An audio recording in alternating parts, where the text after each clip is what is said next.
How I frost a cake to achieve the semi-naked look.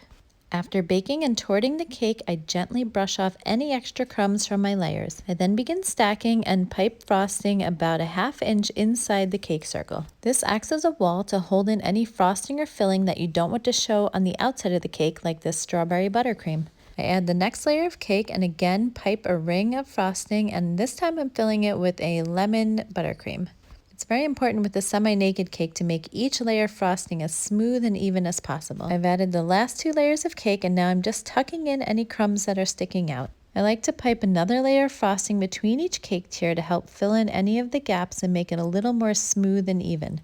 Then I use the top edge of my cake spatula to smooth out this layer of frosting, pushing it against the cake and removing any of the excess. Then I add a thin layer of frosting to the top of the cake, which I completely cover and do not leave as a semi-naked effect.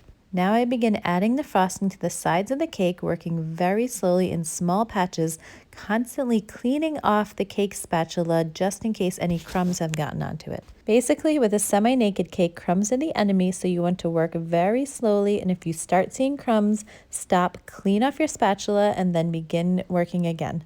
For the final step, I take my bench scraper and begin gently smoothing away a little bit of frosting from one part of the cake. I prefer to work in patches and go around the cake instead of smoothing all the way around the whole cake at once. This helps me prevent crumbs from spreading around, and it also keeps me from pushing too hard on any one section of the cake.